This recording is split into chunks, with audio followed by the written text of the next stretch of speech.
샬롬 샬롬 샬롬. 하나님 사랑합니다. 여러분 주 안에서 사랑합니다. 오늘 잘 다뤄지지 않기도 하죠. 그냥 이렇게 뭉뚱그려 넘어갑니다. 고린도전서 13장은 13절이 워낙 결론이다 보니까 그중에 제일은 사랑이다 하다 보니까 넘어가는데, 오늘은 12절 중심으로 우리가 지금 거울로 보는 것 같이 희미하나 그때는 얼굴과 얼굴을 대하여 볼 것이요 지금은 내가 부분적으로 아나 그때는 주께서 나를 아신 것 같이 내가 온전히 알리라. 언제요? 우리가 하나님께 우리가 올라갔을 때 그때는 온전히 알리라. 지금은 거울로 보는 것 같이 희미하나 예전에는 거울이 시대에는 희미했다고 그러죠. 제가 이제 유리처럼 맑게 보이는 게 아니라 뿌옇게 보이다 보니까 희미했다 이렇게 얘기합니다. 우리는 지금 이 시대에 2023년 어느덧 제가 자꾸 그 생각이 납니다. 뭐야 곧 반이네 이런 마음이 들어서 제가 새벽 예배도 그렇고 말씀을 할 때 벌써 이만큼 수요 예배 때도 그렇고 반 가까이 왔다 이런 생각이, 제가 그 절기 현수막들을 걸다 보니까 제가 직접 저걸 못 걸잖아요. 높아가지고. 그리고 이제 지난번에가 한바탕 다 뒤집어 내다 보니까는 있었는데 못 걸었던 맥주 감사 그게 이제 여름 방학 때 오죠. 올해는 며칠인지 제가 정확하게 봐야 되겠지만, 그래서 아니 좀 시원한 색깔을 찾으니까 이왕이면 추수감사절을 떼야 되니까 이번 주 중에는 이걸 뗍시다. 여기 뒤에 이렇게 우리 추수감사절 해놓은 것도 그러다 보니까 저 맥주감사 좀 이르지만 저게 파란 색깔은 딱 저 하나밖에 없더라고요. 저기 들어있는 것들 빼내기가 제가 몸이 불편하다 보니까 쉽지가 않아가지고 그것도 아주 낑낑 애를 쓰고 해가지고 꺼내서 또 이제 사정을 해서 한 장을 달아달라고 말 듣죠. 밖에 오죽하면 복도에 있는 게시대 거랑 위에 붙여놓은 걸 제가 이렇게 의자를 놓고 뜯었어요. 맨 꼭대기는 손이 안 닿으니까.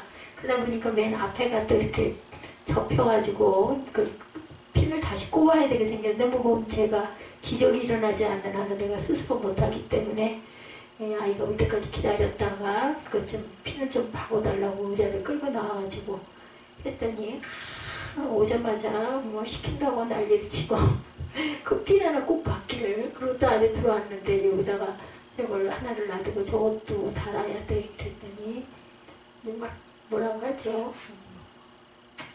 아주 뭐라고 그러죠 그걸? 응? 뭐라고 그러죠? 요새라고 그러나? 제가 이것도 마음속으로 어느 날인가부터 그런 생각을 한다니까 이것도 핍박이다.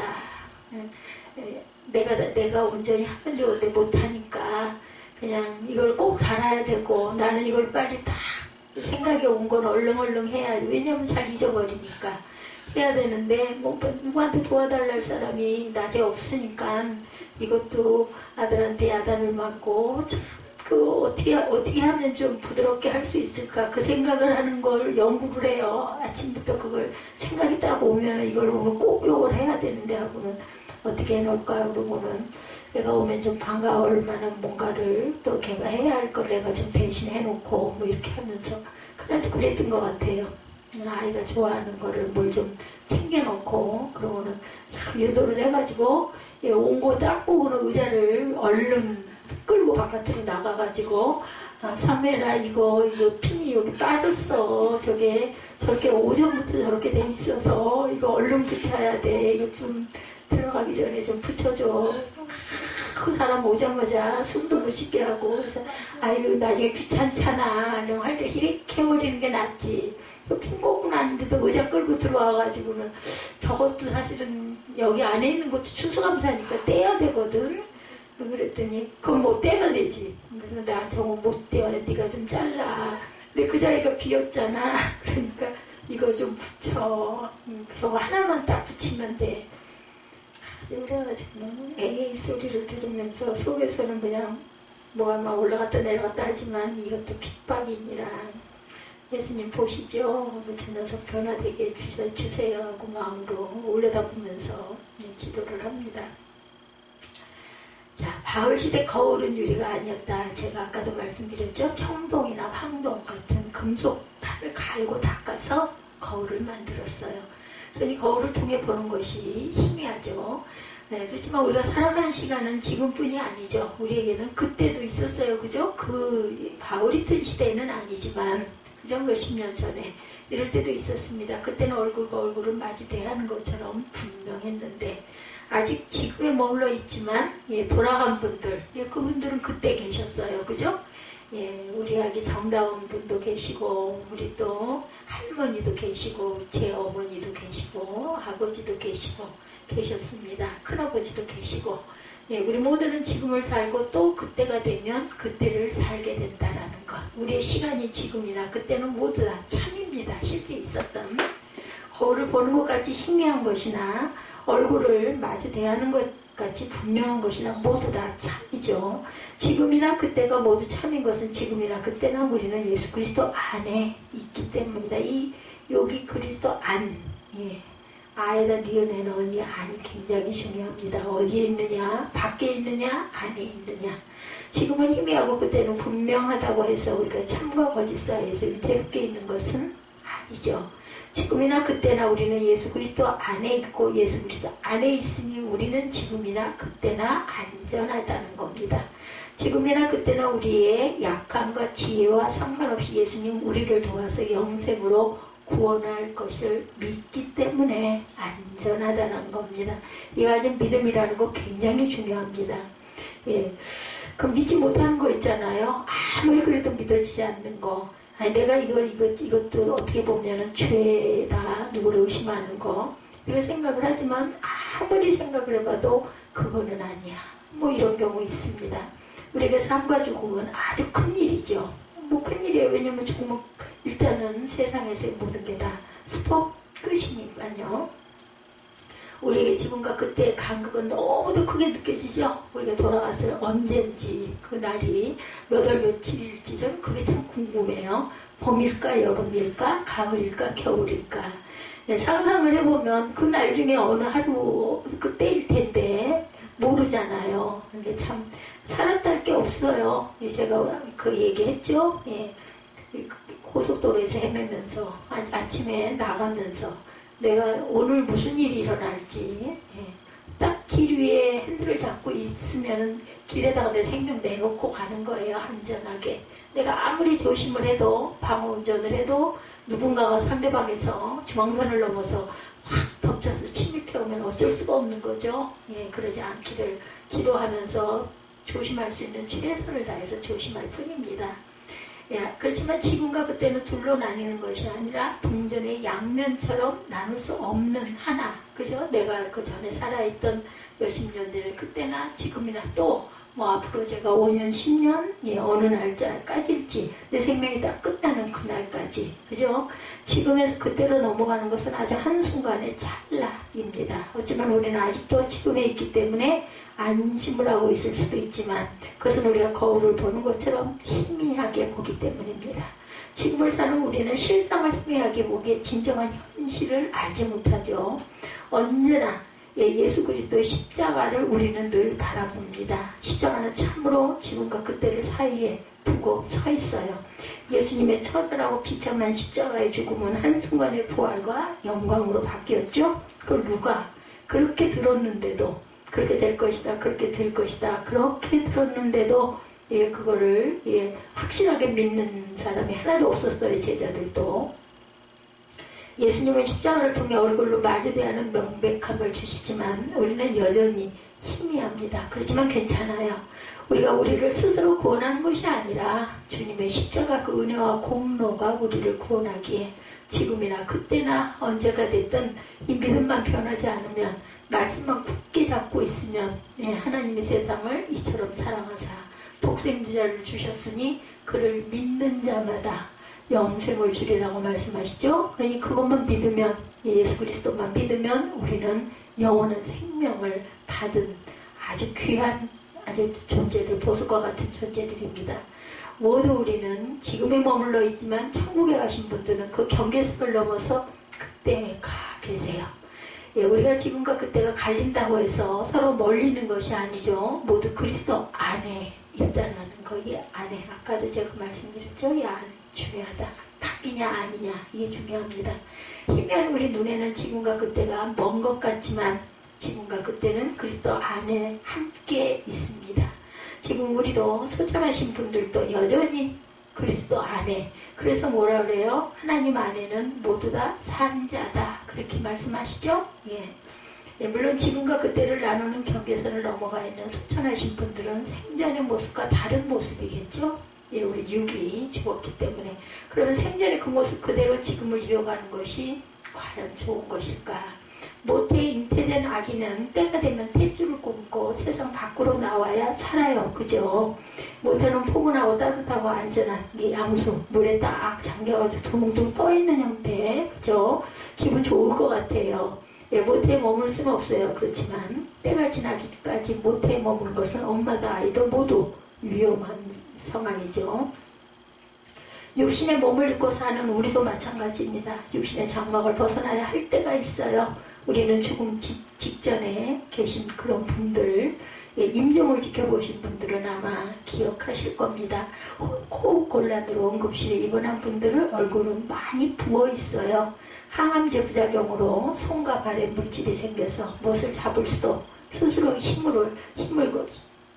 가지고 땅을 딛고 일어설 수도 없습니다. 그러나 그 고통스러운 지금을 건너 그때에 가 계시면, 그때쯤 되면 하나님 곁에서 얼굴을 마주대하는 분명함으로 온전히 삶과 죽음의 의미를 알게 되겠죠. 오늘 우리는 지금을 살지만 머지않은 장래에 우리도 그때를 살게 될 것입니다. 사실 우리가 지금을 살든 그때를 살든 그건 중요한 게 아닙니다. 거울처럼 희미하게 보는 거, 얼굴을 마주대하는 것처럼 분명하게 보는 것도 별로 중요하지가 않아요. 지금이나 그때나 희미하거나 분명하거나 우리는 어디에? 그리스도 안에 언제나 함께 있다는 것, 이게 가장 중요하다는 것. 예, 함께 참 예, 좋죠? 외롭지 않고 나는 함께 있어, 이렇게 얘기하면 염려할 게 없습니다. 중요한 것은 사나 죽으나, 이런 그 찬송이 생각이 나네요. 사나 죽으나 사나 죽으나, 예, 날 위해 예, 피 흘리신 주님의 예, 보혈, 그 사랑 안에 우리는 항상 함께 있다. 우리는 주님의 것입니다. 그렇기 때문에 그리스도 안에 있고 예수 안에 참 생명이 있다는 사실, 세상에 어떤 것도 그리스도 예수 안에 있는 하나님의 사랑에서 우리를 끊을 수 없느니라. 로마서 8장 35절에서 39절이죠. 누가 우리를 그리스도의 사랑에서 끊으리요? 환난이나 공고나 박해나 기근이나 적신이나 위험이나 칼이랴. 기록된 바 우리가 종일 주를 위하여 죽임을 당하게 되며 도살당할 양같이 여김을 받았나이다 한 것 같으니라. 그러나 이 모든 일에 우리를 사랑하시는 이로 말미암아 우리가 넉넉히 이기느니라. 누구로 말미암아? 사랑하시는 이로 말미암아. 내가 잘나서가 아니에요. 그죠? 사랑하는 이로 말미암아 넉넉히 이기느니라. 예. 뭘 많이 잘 알아야 설교할 자격이 있나요? 저는 그 얘기를 듣고 깜짝 놀랐어요. 뭐 알아야 얼마나 알겠어요. 하나님이 보시기에는 정말 도토리의 키재기 그것만 더 못한 그건데, 자격이 있어서 하나님이 주셔서 하나님 세워놓으셔서 교회 설립 창립하는 거 그래서 하는 거 아닌가요? 그랬으면은 목사를 세워놨으면 목사의 직분을 최선을 다해야 되는데, 특별한 어떤 상황일 때는 누군가가 대신 예배를 집도할 수도 있지만, 아니 어떻게 주일 예배까지 하나, 나 깜짝 놀랐습니다. 지금도 뭐 그건 뭐 똑같아요. 이해가 안 가는 부분이고, 뭐 많이 더 잘 알지 못해서 그런다고, 아니 뭘 잘 알아야 예배를 드리나? 그건 아니죠. 하나님 다 아시는데 내 그릇이 요거밖에 안 되는 거 아시는데, 그럼 뭐 신학자들이, 신학 박사들이 그러면 설교를 하면 더 은혜가 되는 설교일까요? 그거는 아니겠죠. 예, 높음이나 깊음이 다른 어떤 피조물이라도 우리를 주 그리스도 예수 안에 있는 어디에서 하나님의 사랑에서 끊을 수가 없으리라. 지금이나 그때나 사나 죽으나, 예, 아는지 모르는지 상관없이 우리는 그리스도 예수 안에 있는 하나님의 사랑 안에 있습니다.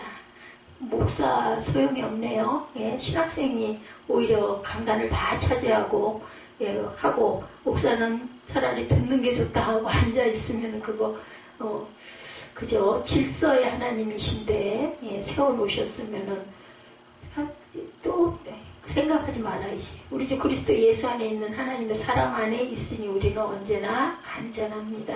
오늘 본문인 고린도전서 13장 우리는 사랑장이라고 불러요. 사랑에 대한 아름다운 지혜의 노래입니다. 그런데 이 사랑장을 바울은 은사를 설명하는 사이에 놨어요. 앞선 12장은 은사에 관한 교훈이었죠. 예, 사람에게 여러 지체가 있듯이 주님의 몸된 교회에도 여러 지체가 있습니다. 우리 몸에 있는 지체가 역할과 책임이 달라요. 교회에 지체된 우리 각 사람의 은사도 각각 다릅니다. 사랑장을 뒤따르는 14장은 뭐예요? 다음 주에 우리 예배드릴 예장은 방언과 예언에 관한 말씀이에요. 방언은 고린도교회 교인들이 가장 사모했던 은사입니다. 이런 은사를 설명하는 중에 바울은 사랑을 말해요. 은사, 하나님의 주신 은혜의 선물이죠. 은사, 그죠? 줄여서 은사. 예, 은사는 참 좋은 것이에요. 그런데 그 은사가 다 좋은 것이 아니라고 바울 사도가 말하죠. 은사가 좋은 것이 되려면 어떤 조건이 맞아야 한다. 그 조건은 사랑이에요. 많이 아는 게 아니라 사랑. 방언은 사랑이 없으면 시끄러운 꽹과리와 같다고 하죠. 예언도 지식도 심지어는 믿음도 사랑이 없으면 무용지물이다. 1절에서 3절입니다. 본문 그 13장에 물론 오늘 말씀은 12절 중심이지만 1절에서 3절 내가 사람의 방언과 천사의 말을 할지라도 사랑이 없으면 소리나는 구리와 울리는 꽹과리가 되고 내가 예언하는 능력이 있어 모든 비밀과 모든 지식을 알고 산을 옮길 만한 모든 믿음이 있을지라도 사랑이 없으면 내가 아무것도 아니요 내가 내게 있는 모든 것으로 구제하고 내 몸을 불사르게 내어 줄지라도 사랑이 없으면 내게 아무 유익이 없느니라.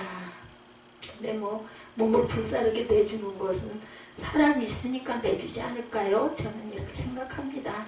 은사는 분명히 좋은 거죠. 그렇지만 사랑이 없으면 아무것도 아니라는 거죠. 바울은 지금 은사를 무시하는 것이 아니고 하나님의 은혜의 선물인 은사를 무시하는 사람이 그리스도인일 수 없다라는 겁니다. 예. 다만 은사와 사랑이 없으면 가치가 없다라는 거죠. 은사는 사랑이 없어도 일어날 수 있다. 그렇지만 사랑이 없는 은사는 유익이 없다. 교회에서 봉사하는 일은 참 귀한 하나님의 은사입니다. 봉사 참 열심히 하시는 분들 계세요. 아주 신이 나서 하시는 분들. 정말 그 사람은 그 은사를 받은 거죠. 은사는 사랑이 없어도 일어날 수가 있는데 예, 사랑이 없는 은사는 유익이 없다. 교회에서 봉사하는 일은 귀한 하나님의 은사죠. 성가대로 찬양하고 현악단으로 연주하고 교회 학교에서 아이들 반사로 가르치고 주방에서 봉사하고 청소하고 강단을 아름답게 꽃으로 장식하고 차량과 통행을 돕는 모든 일은 아주 귀한 은사입니다. 그러니까 은혜 받지 않으면은 이런 봉사 오래 할 수가 없고 시험 드니까 시키지도 말고 하지 말아라 이런 얘기들 많이 하죠. 한두 번은 해요. 한두 번은 도울 겸 해서 하는데 만약에 계속해서 그걸 하라고 하면 이제 불평이 나오기 시작을 합니다. 나중에는 욕설까지 합니다. 뭐야 이게 내가 맨날 교회 와가지고 그렇지 않아도 힘들고 피곤해 죽겠는데 교회 와서 반나절이나 이 짓을 내가 왜 꼭 매 주일마다 이렇게 해야 돼 이제 이런 얘기 이제 은혜가 안 되는 거죠. 예, 안 됩니다. 이런 거는. 이런 은사들이 모여서 교회를 더욱 아름답고 풍성하게 하죠. 이 은사자들이 모여서 봉사자들이 없다면 교회는 혼란스럽고 삭막할 것입니다. 제가 핏발이다 하는 얘기는 뭐냐면 제가 그만큼 잘 교회를 아름답게 키워가지를 못했기 때문에 아들에게 야단을 맞아가면서 제가 스스로 못하는 거를 부탁을 하는 그런 지경이 된 거죠. 현악단이 없는 예배 교사들이 없는 교회 학교는 아주 삭막하죠. 반주자들이 없어서 반주기를 틀어놓고 찬양해야 한다면 딱한 일입니다. 반주자가 없어 반주기를 틀어놓고 찬송하는 일이 어떤 건지 근데 저는 좋기만 합니다.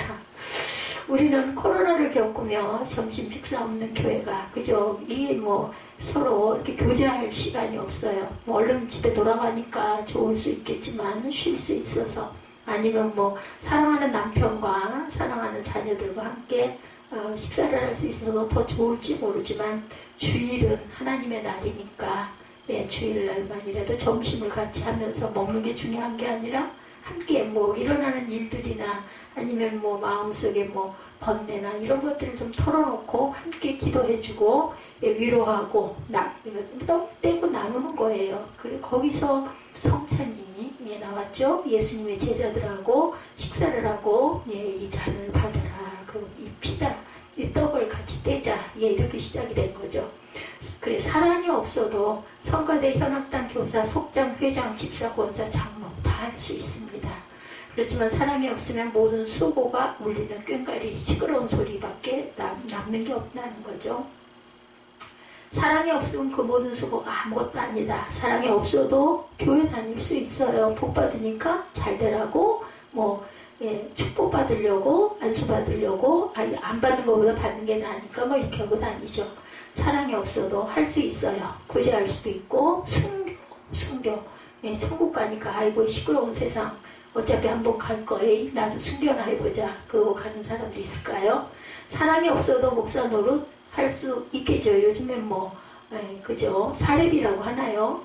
그거 받아서 생활해야 하니까 청빙 받으려고 공부도 열심히 하고 그죠?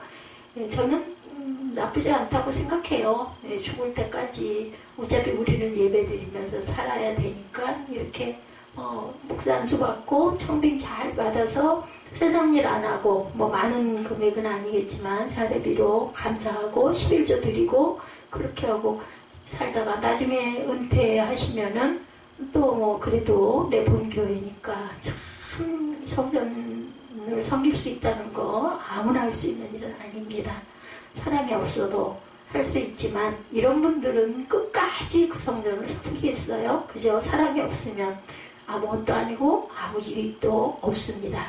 또 하나 중요한 것은 모든 은사는 끝이 있다는 사실이에요. 여러분들 어느 때가 이르면 은사는 끝이 납니다. 예언도 폐하고 방언도 그치고 지식도 폐한다라는 거. 우리 나이 들면 어떨 것 같아요? 그죠? 부분적이기 때문이다. 8절에서 10절이에요. 사람은 언제까지나 떨어지지 아니하되 예언도 폐하고 방언도 그치고 지식도 폐하리라. 우리가 부분적으로 알고 부분적으로 예언하니 온전한 것이 올 때에는 부분적으로 하던 것이 폐하리라. 성경에 그대로 적혀있는 그대로입니다. 예언은 성경이 증언하는 하나님의 뜻이죠. 말씀이에요. 하나님의 말씀이 성취되는 그때의 예언은 그 역할이 끝난다. 방언은 하나님과 소통하는 신비로운 방식입니다. 우리가 기도를 길게 할 수 있는 거 방언 기도할 때 기도 길게 하죠. 소리내서 기도하는 거는 그걸 다 이루 말로 그렇게 할 수가 없습니다. 근데 저도 늘 그렇게 많이 해봤지만 지금은 소리내서 목이 잠겨가지고 소리를 못 냅니다. 묵상할 뿐이죠. 근데 한참 은혜 받아가지고 방언 열심히 할 때는 몇 시간이고 큰 소리 물론 아니지만 그렇게 방언을 하면은 마음으로 하나님께 올라가는 거는 내가 지금 하는 이 말 우리말 이런 말이 계속 올라가고 입으로는 계속 방언이 나오고 그러니까 오래오래 할 수가 있어요.